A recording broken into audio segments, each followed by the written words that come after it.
আমাদের কপাল একটু খারাপ। আমি তো হুজুরকে কথা বলতেছি, কারণ এই সিচুয়েশনে উলামায়ে কেরাম যদি এক হয়ে যায়, তাহলে এখনই সম্ভব ইসলাম দিয়ে রাষ্ট্র চলবে। এখনই সম্ভব। এ জাতি এখন চায় সব আলেমে হোক, হয় না চেয়ারে বসবে কে, এ নিয়ে একটু ভিতরে ভিতরে আরেকটি দূরত্ব তৈরি হয় আপনাদের কারণে। আপনারা একজনকে খুব কাছে টানেন, আর একজনকে ঠেলে ছুড়ে দেন, অমুক হুজুর ভালো আর এক হুজুর কাফের। ব্যাস এই ফেসবুকে লেখালেখি কইরা আপনাদের মধ্যে একটা ডিভাইড তৈরি করে রাখছেন, অথচ এটা উচিত না। ইমাম সাহেব নামাজে দাঁড়াবেন, তার ভুল হতে পারে না, ভুল হলে কি করতে হবে? লোকমা দিতে হবে। কি দিতে হবে? তো ইমাম সাহেব নামাজে ভুল করলে লোকমা দিবেন, সে লোকমাটা কে দিবেন, কিভাবে দিবেন, সিস্টেম আছে না নাই? নামাজের মুসল্লিরা লোকমা দিবেন না রাস্তার মুসল্লি? বেনামাজি কেউ লোকমা দিলে হবে? যে নামাজে নাই সে যদি লোকমা দেয়, এটা লোকমা দেওয়া না, এটা বেয়াদবি করা।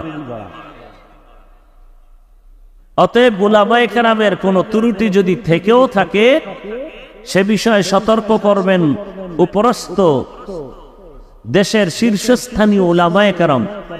যারা আলেম না, তারা আলেমের ভুল ধরা, এটা লোকমা না, বেয়াদবি।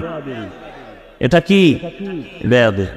আল্লাহ আমাদেরকে আদবওয়ালা জিন্দেগি দান করেন। লিকুল্লি শাইইন জিনাতুন ফিল ওয়ারা ওয়া জিনাতুল মারই তামামুল আদাবি আজ ফদাকা হিমে তৌফিকে আদব বে আদব মাশরুমে গাশ আজ ফজলে রব। জিনার ডার নাই যে আসছে অত। তো আদব বড় দামি এক সম্পদ। মানুষের সৌন্দর্য হলো আদবের ভেতরে।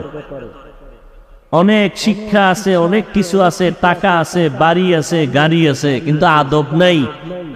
জমিনের কোনো মানুষ তাকে পছন্দ করে না। আর একটা লোক শিক্ষা কম, টাকা কম, কিন্তু বিনয়ী, নম্র, ভদ্র, সবাই তাকে ভালোবাসে, মহব্বত করে।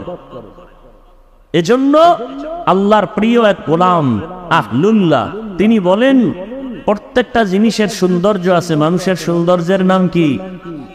আদব। লিকুল্লি শাইইন জিনাতুন ফিল ওয়ারা ওয়া জিনাতুল মারই তামামিল আদাবি আজ ফদাখা হিমে তৌফিকে আদব বে আদব মাহরুমে গাশ আজ ফজলে রব। তাহলে দুইটা পয়েন্ট আমি আপনাদের মূল আলোচনার বিষয়ের আগেই আমি বলে দিলাম। এক পয়েন্ট, মানুষের সব সমস্যার সমাধান দিতে পারে ইসলাম ও কোরআন।